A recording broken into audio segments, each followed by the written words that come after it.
Right. 1 out of 128 in the lobby, 32 required to start. Me and whoever this guy is are the only 2 people in this game. Where is everybody? And here we go. Welcome, ladies and gentlemen, to Battlefield 2042, a game that I've decided to finally play because it was on sale. And that's pretty much it. And, oh, there's a helicopter coming. I missed. Hang on, we got smoke. We can use our smoke. And let's try to get him again. I don't think I have a zoom, which is definitely a big difference from previous Battlefield games. I'm gonna see if I can hit him with my machine gun here. And fire the cannon. There we go. So this is the T-28, which I think is supposed to be a more futuristic version of the Russian T-14 Armata, which is still a vehicle that we don't know if it even really exists. Like, we know physically it does, but if it's anything like it's claimed to be, that's another question. But this is something Battlefield does a lot, where they try to claim or try to predict what the future is gonna look like as far as equipment goes. And I don't know if I want to say whether they get it right or not, because sometimes they kind of do in a weird way, and sometimes they don't. Coming through, run him over. Oh, I kind of slightly power slided over that guy. It's fine. We have a cannon for that. I do also have a machine gun. I think it's like a 7.62 or something. Oh, we got taken out. Now, of course, we do also have aircraft and helicopters and stuff like that. This is really weird because I haven't played a Battlefield game in such a long time that the controls feel super awkward to me. So I'm having to use the keyboard to turn and the mouse to roll, which is definitely not ideal. Alright, I'm trying to take out that IFV down there. There's, I think, a tank. Oh, fire the flares. And let's try to turn around. Do I have other missiles? I think this is just air-to-air. Okay, so I only have these rockets for the ground here. Just use them where I can. There's also this assisted flight button, and I don't know what that does. I think it's, like, to make your flying more controllable. That's the easiest way I can put that. Oh, we're going the wrong way. There's a plane. I'm trying to lock onto the plane. Let me lock onto you. Oh, that's a weird view. How is this useful? Oh, wait, hang on. It's slightly useful. Hang on. I don't think I can lock onto him from here. Yeah, I don't think that's gonna happen. All right, let's get him. Get the tank. Get the tank. Get the tank. I mean, this is the longest I've stayed alive in one of these, so that's not bad. Also, if you're wondering, I'm playing against bots. This is probably a lot easier than it would normally be. And the only reason I'm doing that is because I haven't played a Battlefield game in years. I think the last time I properly played Battlefield was Battlefield 3. I really do wish I had a gunner. There we go. I willed it into existence. We have a gunner. Yeah, we're finally getting kills. Man, this gunner is good. Having a gunner is useful. Is that tank still alive? He is. All right, let's try to take him out. Uh-oh. Uh-oh. I tried to do something useful. But we're here to talk about the tanks. So hello and welcome. If you are new, my name is Panzer. I'm a former Leopard 2 tank commander, and I'm going to be talking about how realistic the tanks are in Battlefield 2042. And right off the bat, there's a couple of them. We've already seen the T-28, or T-28U. Visually, this is very similar to the T-14. There are some differences, of course, based on what we've seen so far. Some changes to the armor, slight change to the turret shape, and the equipment, of course, on the outside, like the camo and all of that. That's no idea if that's going to be a real thing or not. The more interesting one, though, I would argue, is the M1A5, because the M1 Abrams has been in service now, as near as makes no difference, about 40 years. Almost. Or thereabouts. The M1A5, on the other hand, this is entirely fictional. You're a fake and a fraud. And we're talking about a next generation MBT. And people have been talking about the Abrams X, we've been talking about like loads of upgrades. So let's just have a look at what's here and see where we're at. So this gun is definitely on the M1A2. This is the M256 or L44 gun, similar to what's used on the Leopard, with a couple of different things. There's a device down here, I'm not entirely sure what that is. The add-on modular armor here, that is possible, but the turret shape seems a little odd. But the modular armor is an interesting point because it seems almost like the front of a Merkava and a Leopard 2A6 kind of combined, and the sides of the turret are definitely giving Merkava vibes. But let's assume for a moment that this is a real tank. Okay, we have a lot of features on here that are definitely realistic. We've got an overhead weapon system, or CROWS system right here, remote weapon station. But what I found really interesting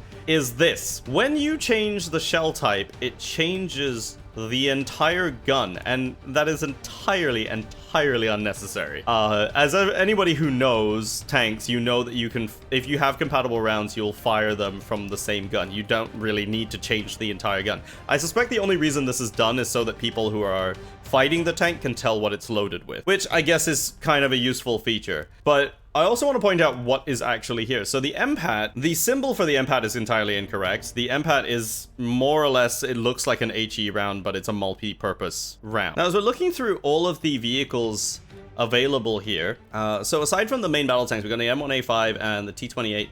We also have this, the EBAA Wildcat, and I'm very surprised, actually, that this is in the game, because this is a real vehicle. I mean, I'm not saying that the other two are not real. I mean, obviously the Abrams exists, but this is very much based almost exactly on the Nexter Wildcat. That is a 4x4 vehicle. This may be a fictionalized extended version of that with 6 wheels. I'm not sure if they did a 6-wheel version of it. Props to the team behind 2042. This is actually pretty well researched. The gun setup here is a little odd. That looks like something from a ZPU. Not sure what gun system that is. The Wildcat, I believe, has a 30mm or a 25mm. This, on the other hand, this modular system, it's not quite correct, but it looks like it's based on the Spike LR system from the Rheinmetall turret. If you look that up, Rheinmetall Spike or Rheinmetall Lance turret, this is what you will see.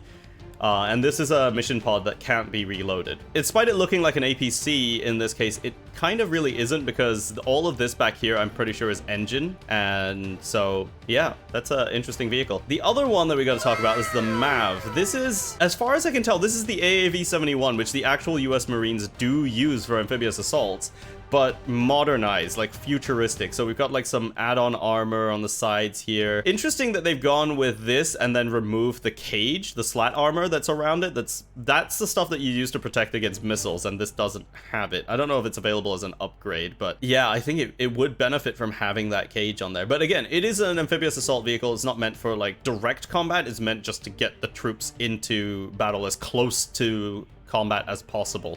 So yeah, it's not meant to be the most well-protected thing. We also got this LCA hovercraft. I've never seen anything like this. So, if this is real, let me know. I've not seen attack hovercrafts ever. And then we've got this, the EMKV-90 Tor. Now, right off the bat, the chassis of this looks like the Hunter AFV. The name of it seems to suggest that it might be Russian or something, but yeah, this at least looks like a workable vehicle. This looks like the sort of vehicle that isn't intended to be in direct combat, not taking hits and slugging them out, more so as a fire support vehicle for infantry. And because of that, it doesn't make sense that it has this railgun. Like, this is a very powerful weapon and presumably very slow firing. You'd want something that is powerful but fast firing for fire support like that. That kind of doesn't make sense. But also railguns. As far as I know, they're not really a thing. I mean, they exist as far as science projects goes, but something this high tech in the field is going to be a maintenance nightmare. And so bringing this out there, I don't see that happening. And lastly, we need to talk about this. This is not a tank. What? And I feel like I'm speaking not to you, the viewer, but to every YouTube channel that posted videos of this vehicle in real life. Yes, it is a real vehicle, and it was used in a lot of movies, including Fast and the Furious, and called it a tank. It is not a tank. So this is based on the Ripsaw EV-1, I think it's called. Either way, it's the Ripsaw vehicle, and it is an all-terrain tracked vehicle. So it has tracks, it's meant to go anywhere, it's pretty fast, and it's sort of like what you would call like an off-roading sports car, but with tracks. It's not a weapons platform, it's not armored, it's not got a turret, it's not meant for direct combat, it is not a tank. Now, could you use this in a military context? Well, Battlefield seems to think so. You've got some modular armor plates that are put on, and some upgraded protection, but it's got these massive screens and windows, which even if they were bulletproof, are a giant weak spot. But now that we've talked about the tanks, let's get to playing the tanks and see if they really work the way real tanks should. And here we are. Alright, we got a full squad in this tank. Let's go. It's good to see that vehicle sprinting is back. We still have that as a thing from the previous battlefields. The only thing I don't like is that the gun doesn't appear to be stabilized. So you turn and the gun kind of follows it, which is a little annoying. It does seem to stabilize vertically though, which is weird. But that's the way sort of tanks in Battlefield have always kind of worked, so I guess it's not the worst thing. Right, we're getting into like kind of close quarters territory here. I'm just gonna go up here. We'll stop and capture, why not? I'm just looking at it again. This Abrams turret looks like it's narrower than normal. Like, it looks almost like a Leopard turret from the rear, or even a Merkava turret. Oh, hello, we got an enemy chopper. Let's see if I can hit him. Oh, I just missed it. All right, I gotta watch for enemy troops here. Because the last thing that took me out was not another tank. It was an infantryman with a recoilless, which is interesting because I don't think we really use recoilless rifles that much anymore. I think there are some militaries that still use it. Not many though. Light work, no reaction. Oh, he didn't die from that? So MPAT rounds are supposed to have some form of like explosive, and that should make them more effective against troops. But then, oh, that's a tank. That's a tank. That's a tank. All right, let's back up here. Gotta fight this tank. Gun depression, don't let me down. Oh, I missed him.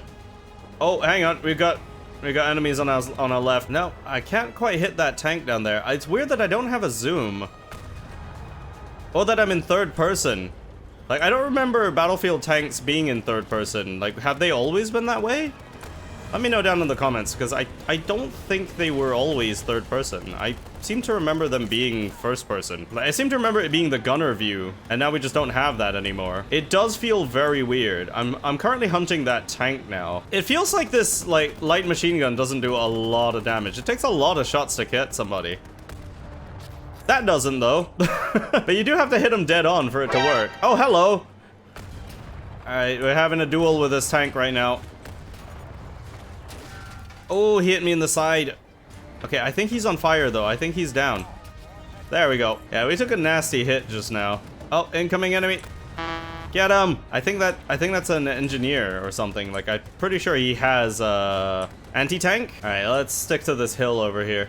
What is that up there? Like, I don't know if that's a helicopter or what is that? I think that is a helicopter. Let's see if I can get the pilot from here. Oh no, I think my gunner just hit him. No, my gunner is consistently hitting him. I don't think he hit the pilot though. He's on fire now though, so that's fine. Let's shoot people on parachutes. Shoot them down. Because we're playing a Canadian Abrams today, and all these Geneva suggestions get in the way. I mean, what? What did I say? I didn't say anything. You heard nothing. Run him over! Now, in case you're wondering, is running over enemy troops a legitimate tactic? Yes. Yes, it absolutely is. That's not even a question. Like, that's not a question at all. He's running. Oh, I hit the ground. There's so many of them everywhere. I wish I could zoom in and see what was going on there. Oh, that's a helicopter. Take out the helicopter. Okay, we'll wait for the helicopter to come back. There you are. Gotcha. I want to hit him again. Stay still. There we go. Uh-oh. Go away. Go run right through him. Rawr. I'm running over them. Yep, I see them. I definitely see them. I feel like I'm a little bit surrounded. I'm not entirely sure why I feel that way, if I'm honest. It could be the fact that I'm actually getting surrounded. Now, sometimes I may not be the most fun guy, but it doesn't leave me much room. Oh! What is that? I think I hit it. What is that? Okay, whatever it was is dead now. He hit me with a missile. That hurt. That, like, hurt a lot. Wait, what's happening? Are we getting rained on? I forgot this game had dynamic weather. Okay, that's really cool. I like it. I don't like you, though. And run away. It's fine. I think we'll be okay. We'll be okay. Ow! That actually hurt a lot. What is happening? I think these guys that came down on the helicopters needed to be shot at. Also, these guys. Did he just fire off a smoke screen right above me? Hey, hey, stop it. Stop it. There's another helicopter. Where are they getting these? Okay, we're getting hit way too much. I don't like it. I mean, we're not, like, in a lot of danger. I think we can definitely say that tanks are pretty tough on the battlefield. Ooh, actually, wait, can you repair me? Repair. Is he gonna repair me? Oh my god, the bots are smart. The bots are smart. I like it. Oh, incoming. Remember, he who fires first has a 100% chance of survival, or something like that. And now he explodes. That's an ammunition cook-off, by the way. That's a real effect. That's exactly what that looks like. I don't know if it would be correct for, you know, something that small, but yeah, that is exactly what ammo cook-off looks like. It's amazing. It's normally accompanied by the turret flying, which, you know, if you're in a Russian tank, that's just pretty much expected. Whoa! What was that? Hi. How you doing? Please, please. Not two at once. Not two at once. There we go. We are okay. Oh, hang on. We got a helicopter. I'll deal with you first. Oh, no, it's not a helicopter. It's one of those little... Yeah, what even are you? You don't belong here. Anyway. Oh, that's a lot of troops. That's bad. Okay, you know what? Have some smoke. Oh, I'm crashing into everything right now. Oh, the bill for this is gonna be insane. Hello. Oh, that was a medic. That was, okay, I'll admit, that was definitely a war crime. Okay, I think if we capture this, we will, you know, prevent losing, probably. Oh, I don't like that chopper being that close. I think it would be great if my, yeah, I was gonna say, if my gunner would like to shoot at him, that'd be great. I want to help capture. Let me in. Let me in. Oh, wait, I am capturing. Never mind. We're okay. So one thing I'm really curious about is why is the ammo count for the main gun, say, 5 rounds? What does that mean? I mean, we reload every round individually anyway, so why 5? If anyone knows, let me know, because I am actually curious about that. Like, why does Battlefield want 5 rounds in a tank's magazine? Okay, so now we only have 19 tickets left. Nobody die. Oh, hello. Let me get him. Let me get him. Yeah, this is a vehicle-free zone. Well, except for me, I'm in a vehicle. Okay, so not even me. Nobody's allowed to be here. Come on, finish him. Yeah. So at this moment, I'd like to point out that turret traverse sound, pretty realistic, because a lot of tanks now have electric motors and stuff for their turrets instead of hydraulics, so that is exactly what they sound like. And light tank time. I mean, I feel like I should be referring to this as the Booker, because it does look so much like the M10 Booker. But we'll see what this railgun does. I have no idea what the... Oh! That's what it does. It makes us lower to the ground. Like the tank can crouch. So I'm not sure what that does.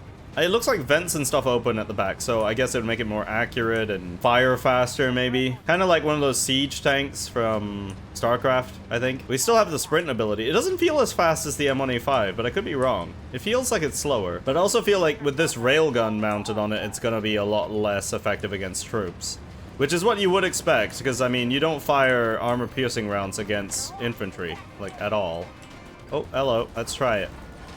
And fire. Oh, we got a... Pow! Did I hit him? No way. No way did I just land that. Okay, that's pretty cool. So this reduces our charge time, I guess. Yeah, when those arrows in the middle hit the square. I'm guessing with it being lower to the ground, we're, like, less vulnerable, maybe? Or maybe more? I don't know. This is entirely new to me, because these tanks don't exist in real life, so... Oh, I should probably be using my machine gun. Oh, hello. What are you? Oh, I missed. I still don't have a zoom. Oh, it's one of those things that's not a tank. Go away. You are not a tank. You do not belong here. You are not allowed. I wonder what happens if I hit a person with this. Oh, there's the vehicle. There we go. This does so much damage. I find it very funny that it has the same sound as, like, effectively, a truck backing up. Hello. You messed with the wrong tank today. Okay, maybe you did mess with the right tank, because I can't aim. Yeah, this is a problem. He's very close to me, and I can't really do much about it. Let's try now. There we go. Alright, run away! Since I don't have the ability to repair, I should probably request repairs from somebody. Ooh, that was close. Somebody fired a rocket at me. I don't like that. So, what we're looking at here is essentially a tank destroyer, or at least something like it. Oh, look, there's more tanks here. Mainly because this is definitely more specialized as like an anti-vehicle tank. So as much as railguns definitely aren't a thing that are in service anywhere, one thing that Battlefield does get right is that light tanks and fire support vehicles, you know, basically anything with a cannon that isn't heavily armored, they're all coming back into service now. Like there are new designs coming out, and there's a lot more focus on this sort of fire support, like mobile fire support vehicles, more so than there ever have been. So we're seeing that coming back into service now, and it's interesting that Battlefield is including that sort of thing. Now, I'm not saying that they're predicting that kind of thing, because it's been talked about for a while, but this is a pretty accurate prediction of the future, considering that that stuff is coming into service right now. So based on the setting, it makes sense. Now, that tornado, I have concerns. Oh, I hit him. Oh, he did hit me though. I'm starting to get the hang of aiming this at infantry, although it feels like it may be very inhumane to do so. This is a railgun, and I don't think it's been used in combat before. And as the Fat Electrician says, it's never a war crime the first time. Oh, we're having all kinds of problems right now. Go away. Now, I seem to have let somebody go by me. I think it was a vehicle. Probably isn't good for my health. Oh, that was a headshot too. Oh, that's grisly. And not like the bear. Well, actually kind of like the bear. I mean, you tangle with both, you're missing a head. So, okay, we should probably get moving. I mean, I've discovered that I can move quite well with this lowered stance, so I might as well just stay there. Hi. Oh, I can't run over people. Wait, what? I can't run over people? Oh, hang on. Let me get into my running over people stance. Hello. There we go. Yeah, it's harder to run over people when you don't have room for them to go under you, you know? You need to give it room. You need to give it room to breathe. It's like a steak. So from a realism standpoint, this vehicle, like that's crouching down animation thing, that's real. It might not be used for this purpose, but there are loads of vehicles that can change their stance. High, low, tilted forward, tilted back, all kinds of things. And the reason you would want that is for firing angles and also for protection. So if you crouch down, it's harder to hit your belly and weak spots and so on. But also, it gives you more firing angles when you're, you know, shooting over a hill, for example. You can actually tilt the tank forward a little more to get a better angle. So it is actually something that tanks do have. A good example of that would be the suspension on the Type 10, which is the in service with Japan. That actually does have the ability to do that. And also, Sweden has the Stridsvagn 103, which, because it doesn't have a turret, tilting the tank actually just helps it to aim. Is that a helicopter? That is a helicopter. Excuse me? Oh, okay, it was a helicopter. Ah, I see what the problem is. There is a tank there. Oh, he's on fire. That right there. A Russian tank with fire coming out the sides of its turret. That's a pretty common sight these days. Run him. Get him. Nope. Okay, how am I not hitting anybody? Okay, you know what? I have a new idea. It's infinitely less humane. Again, not what this is intended for, but it makes a pretty decent sniper. Not advocating for its use that way, though. Come on, let me hit you. Let me hit you. Stop moving. Gotcha. Hey, where'd the Russian soldier go after he met the railgun? Everywhere. Nope, nope, nope. We're fine. Oh, he's, yeah, he's higher than I can hit. That's a problem. Wait a minute. No, not anymore. Gotcha. Yay, repair me. I'll cover you. You know, honestly, I don't know why I'm worrying about whether or not it's humane to hit somebody with a railgun. At the end of the day, would you rather one big hole or like a lot of these little ones? That's my question, really. I mean, if you shoot 7.62 at somebody and you hit them in the head, but you have to shoot them like 5 times to kill them, does that really... I don't know. I don't feel like that's better. Just everything about that seems wrong. And finally, light armor time. This is the Wildcat. All right, let's have a look at what weapons we got here. So we got... Oh, that's really nice and fast firing. And then we've got, I'm guessing anti-aircraft missiles. I'm guessing this is supposed to be an anti-air vehicle. Yeah, I mean, it's not really in the sort of shape of an anti-aircraft vehicle, but you know what? We'll go with it. All right, what's that in the air?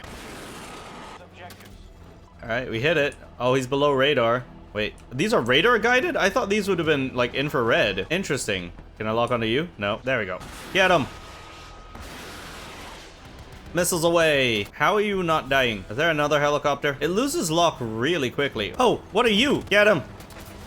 Yeah. Okay, we need to reload. So, in the meantime... Oh, what just happened? I got disconnected from a solo game. I got disconnected from a solo game. Why is this not offline? And with that, this is Battlefield 2042. I completely understand why there are not that many people playing it anymore. I mean, there's been a big boost in players, but I haven't seen it because I've tried to play online and I've not been able to. But as for the tanks in the game and the rest of the armored vehicles, I approve. Genuinely. I mean, as far as the game, look, Battlefield's always been a game about fun over realism, and yet the vehicles, at least appearance-wise and function-wise, are pretty realistic. And that's really where my conclusion is. It's just they have an authentic feel, even if the game is more arcadey. Yes, there are some things that are missing, like fully stabilized turrets. Yes, you're not going to have tanks that are one-shotting each other from 3 kilometers away, even though that's realistic, because that would make the game massive and you wouldn't be able to play it properly otherwise. But overall, I like the way the game looks. Graphically, it looks amazing, the weather effects are incredible, and the vehicles are authentic, and that's the most that we can hope for a game like this. Why nobody's playing it? Maybe I don't understand the Battlefield community, and then maybe something is really wrong with the game, and that's why nobody's playing it. But in the time that I've had with it so far, I mean, I got it on sale when it was really, really cheap, but I've only maybe had 1 or 2 games with actual players. The rest of the time, I've kind of been in empty lobbies, so your mileage may vary. But hey, if you're looking for an alternative that right now is quite cheap, Battlefield's not that bad. It got a bad rep when it launched, but it really isn't that bad, and I have fun with it. But if you enjoyed this video, don't forget to leave a like, and of course, comment down below what your favorite version of Battlefield is. I personally enjoyed Battlefield 3 a lot when it was out, and Bad Company, of course, had a great campaign. But which one is your favorite? And of course, subscribe if you're brand new to the channel. My name is Panzer. Thank you very much for watching, and I will see you next time.